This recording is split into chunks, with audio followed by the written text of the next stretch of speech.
Apple is refreshing the iPhone SE with better battery life, a new processor, and stronger glass on the front and back. Oh, and they also announced a new green version of the iPhone 13 and 13 Pro.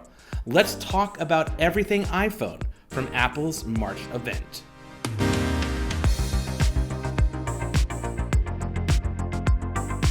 Apple kicked things off by showing a new color for the iPhone 13 and 13 Pro, Alpine Green. It's a little reminiscent of the 11 Pro that came in midnight green a few years ago. But what the big deal here is not the fact that there's a new color, because typically Apple launches a regular iPhone in a different color in the spring. Like last year we got the purple iPhone 12. But what's interesting here is that the 13 Pro is getting the Alpine Green treatment. Now keep in mind that the iPhone 13 has a glossy back with matte aluminum sides, while the 13 Pro has a matte back with glossy stainless steel sides. I am particularly excited to see that iPhone 13 Pro in Alpine Green in person. And I probably won't have to wait long, since both the iPhone 13 and 13 Pro in green launch on Friday, March 11th. Check out the description for links to each product. But let's talk about the iPhone SE. For all intents and purposes, it's a very similar design to the previous 2020 version of the iPhone SE.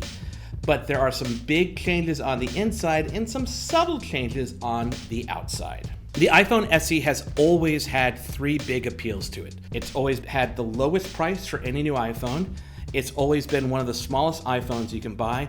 And recently, it's been the only iPhone with a home button that Apple sells. The original iPhone SE launched in 2016 and cost $399. The body was an iPhone 5S body with the insides of the iPhone 6, and it was an unexpected hit. People love this thing.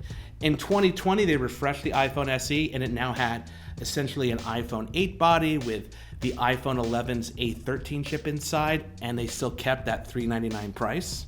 But here's where we have our first change. The new 2022 iPhone SE costs $429, and we'll talk about that price difference in a second. It still has the classic iPhone 8 design with the big forehead and big chin, but it also still keeps that home button and Touch ID, which I think is great. The glass on the front and back of the new iPhone is actually an upgrade. It's the same glass used on the back of the iPhone 13. And Apple says this is the toughest glass of any smartphone. And if you're wondering about Ceramic Shield, it's not on the iPhone SE. It's still only on the 13, 13 Pro, and the 12 and 12 Pro. And technically, Ceramic Shield isn't glass, but that's a whole nother video. So, on the inside, the new iPhone SE has an A15 Bionic processor, and it's the same chip that's used in the iPhone 13. And boy, oh boy, does this chip bring some hearty improvements. In fact, Apple claims it's faster than its smartphone competitors, which, to be honest, actually that's an accurate statement, because most Android budget phones use a slower processor to drop that price down, and that's slower compared to the iPhone, but also slower compared to flagship Android phones. Apple claimed CPU performance with the new SE is 1.8 times faster than the iPhone 8, and that GPU performance is 2.2 times faster. While not every aspect of the new iPhone SE will use all that power, it does give you some insurance if you buy it that it's going to be supported with iOS updates for years and years to come. But let's talk about the cameras, and the iPhone SE has a single 12 megapixel rear camera. Now, there are plenty of budget Android phones that have 2, 3, even 4 rear cameras, but I would, and I've said this in other reviews, I would much rather have a single good, if not great, camera on the back of the phone rather than having 2 or 3 mediocre cameras on the back of a budget phone, just so you can say you have a lot. And on the front of the iPhone SE is a 7 megapixel selfie camera. But it's that A15 Bionic chip that brings some major improvements to the cameras, including advanced features like Smart HDR4, photographic styles, and deep fusion processing. The new iPhone SE has 5G support. That means you're future-proofed on the 5G front for a while. That also means you can make HD FaceTime video calls on Wi-Fi or 5G. And for those 5G nerds out there, let me just say that the iPhone SE does not have millimeter wave support. I don't think this is a negative at all because remember, the iPhone SE is all about that low price. And if we look at Android phones, typically an Android phone with millimeter wave support costs more than the same phone without it. The addition of 5G usually indicates that a phone's going to get a little less battery life, but Apple claims the opposite is true here. In fact, they're saying that the new iPhone SE is going to get 2 hours longer battery life on a charge. And they say that's largely because of the efficiencies that come from the A15 chip, as well as iOS 15, as well as the addition of a larger physical battery inside the phone. I am very excited to test that out. But for all of the upgrades, there are plenty of things that remain unchanged on the iPhone SE. And let's start with the fact that it has a home button with Touch ID, but that means it also lacks Face ID. The 4.7-inch LCD screen on the front of the phone is the same one found in the 2020 iPhone SE, as well as the iPhone 8, which came out in 2017.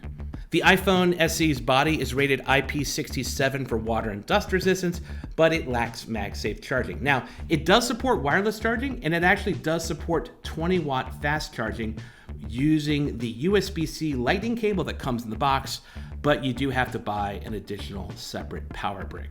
Now, speaking of what comes in the box, there's not much. You get the phone, you get documentation, and you get that aforementioned lightning to USB-C cable. What's fun about that is you get a very fast cable. The downside is if you only have your old power brick, the 5-watt one from your old iPhone, it's not going to work with the new cable. I mean, it will work with your old cable, and that will work in the new phone, but it won't charge it as fast as, well, the potential that's there. You just have to spend more money. Now, when you put all this together, the new iPhone SE costs $429, which I mentioned before, and that's $30 more than the previous models of the iPhone SE. Now, there's not a specific reason for the price increase, but this could be because 5G modems cost more, it could be because of inflation, but when you compare it to other 5G budget phones on the Android side of things, it actually lines up really well. For example, the Motorola G Stylus 5G costs $400, and Google's Pixel 5a 5G phone costs $449. And finally, in terms of colors, the iPhone SE comes in 3 colors: Midnight, aka black, Starlight, aka white, and Product Red. You can pre-order the iPhone SE starting Friday, March 11th, and it will be available starting Friday, March 18th. Now, I want to hear from you guys. What do you think of the new iPhone SE? And what do you think of these green versions of the iPhone 13 and 13 Pro? I think they look kind of cool. Excited to see them in person. Also, have you ever owned an iPhone SE before? If so, mention it in the comments which one you had, and also let me know what you liked about it. Have a good day.